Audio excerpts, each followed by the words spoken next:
ATA for orchestrating a series of events to expose my husband's double life and secure my divorce before I even said a word? This is a long story, so I'll try to break it down as best I can. My husband, Leo, 45 million, and I, 43 feet, were married for 20 years. We have 3 children, Mark, 18, Lily, 16, and Ethan, 13. We had a good life, or at least I thought we did. Leo was a successful architect, and I was a part-time librarian, which allowed me to be present for our kids. Our marriage felt stable, comfortable. We were a team. The first cracks.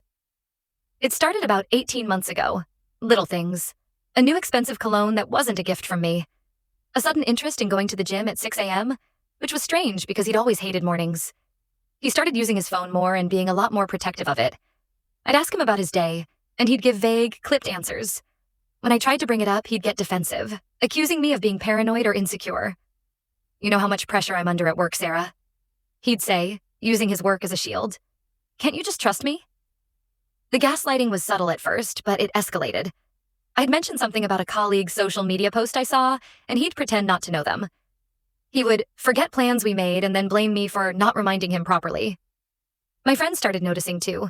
They'd ask if everything was okay, but I'd just brush it off, still clinging to the idea that we were a solid unit and this was just a rough patch. The final straw was finding a hotel room key in his jacket pocket. It was a boutique hotel downtown, not a place he'd ever stay for work. The key was for room 412. I didn't confront him. I didn't say a word. I just felt a cold dread settle over me, a certainty that this was what my gut had been screaming about for months. The next morning, I took the key, drove to the hotel, and went to the front desk. "I think my husband left his wallet in room 412. Could you let me in?" I said, trying to sound a little frantic. The clerk, a kind young woman, looked at her screen. "Oh, that's still booked under the name Leo Carter. We can't let you in, ma'am, but I can call up to the room for you." My heart sank. He hadn't just been there. He was there with someone. The plan. That day, my life changed. I went home and started my plan. I knew I couldn't just confront him. I was a part-time librarian, and he was the main breadwinner. If I just blew up and left, I would be in a financially precarious position. The kids' college funds were in his name, as was the house. I had to be smart. I had to be methodical. Step 1, the paper trail. I needed a record of everything.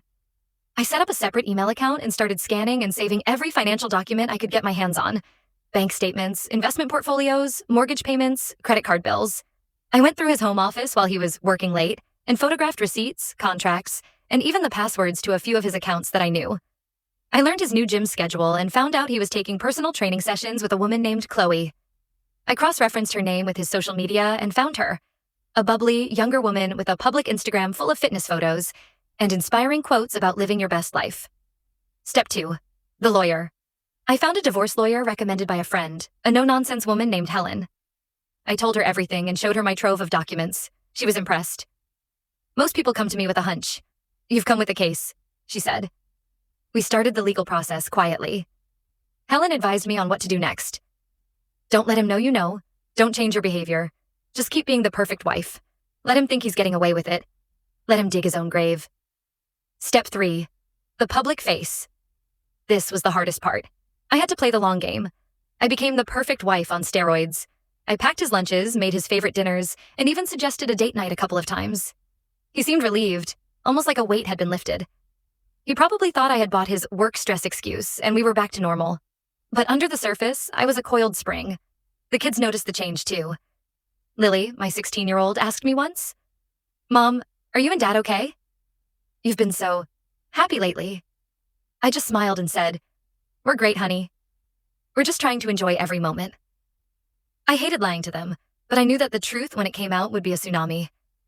I had to build a lifeboat for all of us. The climax of my plan was to be a series of events, not a single explosion. I wanted him to be publicly and professionally dismantled, not just personally. Phase 1, the anniversary trip. For our 20th anniversary, we had planned a trip to Italy. He tried to cancel it, claiming a last-minute project. I knew it was a lie. I told him I had already paid for the non-refundable tickets and hotel, and that it would be a waste of money. I insisted, and he reluctantly agreed. He spent the entire trip on his phone, texting Chloe from his burner phone, which I had already cloned. He was miserable. I, on the other hand, made a point of taking beautiful photos of me and the kids, who we had brought along as a celebration for the whole family. posting them on social media with gushing captions about 20 years of love and the perfect family trip. Every picture was a calculated piece of the narrative I was building. A loving, devoted wife and a husband who was distant and cold. Phase 2. The work event. Leo's firm had a big charity gala every year. It was a black tie event for all the senior partners, a huge deal in the professional community. For weeks, I insisted on helping him pick out his suit, even though he'd been trying to get me to buy a dress and let him surprise me with a night out for just the two of us. I knew his plan was to take Chloe as his +1, but I foiled it. I told his secretary I was so excited for the event that I wanted to make a grand entrance with him. His secretary, bless her heart, told me, "Oh, Mr. Carter, he's so lucky to have you." He said the same thing. He couldn't refuse without a massive fight, which he wanted to avoid. At the gala, I was the perfect, charming wife. I circulated and talked to all the senior partners, their wives, and his colleagues. I made sure to mention how much I loved the kids and that he and I were so excited to be there together. Then I dropped my first bomb. Chloe, his mistress, was there. She was a junior accountant, and apparently Leo had managed to get her a ticket as well.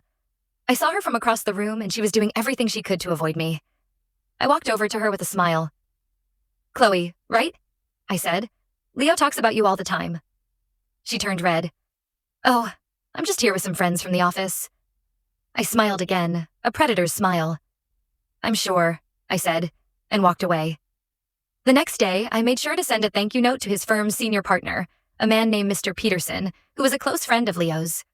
I included a small framed photo of Leo and me at the gala and a handwritten note about how wonderful it was to meet everyone and how much I appreciated the work his firm did for charity. The subtle message, I am the wife and I am a part of this world. Chloe is not. Phase 3. The divorce papers. The final phase began a month after the gala. I had been working with Helen to finalize all the legal documents. She had found a clear financial discrepancy. Leo had been funneling money from a joint account into a separate secret account in his name only. The lawyer also found an email he had sent to a realtor about buying a condo. He was planning to leave me. The day came. I made a special dinner. His favorite. The kids were out with friends. I set the table with our nice china and lit candles. He came home and was surprised. "What's the occasion?" he asked, looking a little suspicious. I smiled. "I just wanted to celebrate us," I said, putting a plate of his favorite pasta in front of him. After dinner, as we were having coffee, I said, "You know, Leo, I was thinking about our marriage. It's been a long time. We've been through a lot." He nodded, looking nervous. I then placed a folder on the table between us. "I think it's time we both moved on." He opened the folder and his face drained of color. Inside were the divorce papers, a detailed accounting of his secret account, photos of him and Chloe from his burner phone, and a legal notice from Helen. "How?" he stammered. "How did you know?" I looked at him, and for the first time in over a year, I felt no sadness, no anger, just a quiet sense of finality. "I've known for a while," I said, "and I've had a lot of time to think. I didn't want to fight. I just wanted a clean break. And now you've given me all the evidence I need to make sure our children and I are taken care of, the aftermath." The divorce was ugly, but it was on my terms. His firm's HR department found out about the ethical violations and the financial misconduct. He was fired. His parents, who had always adored me, were devastated and turned their backs on him. The kids were hurt, but they understood. I showed them just enough to know their father was wrong, but not so much that it would completely tarnish their image of him. Leo called me a monster. He said I was cold and calculated, a puppet master who had been pulling his strings. He said I had no right to do what I did, that I should have confronted him, given him a chance to explain. His affair with Chloe didn't last long after he lost his job and his family. The pressure was too much, and their love wasn't strong enough to withstand the reality of his life. Now, a year later, the divorce is finalized. I have the house and the kids are settled. I've gone back to school to get my master's in library science, and I have a full-time job that I love. I'm building a new life. Leo is living in a small apartment, working a job that pays a little of what he used to make. He's trying to rebuild his life too, alone. Some of my friends think I went too far. They say it was manipulative. But I feel like I did what I had to do to protect my children and myself. I feel like I finally put myself first. And it's the best thing I've ever done. So AITA for being so methodical in my plan to get a divorce?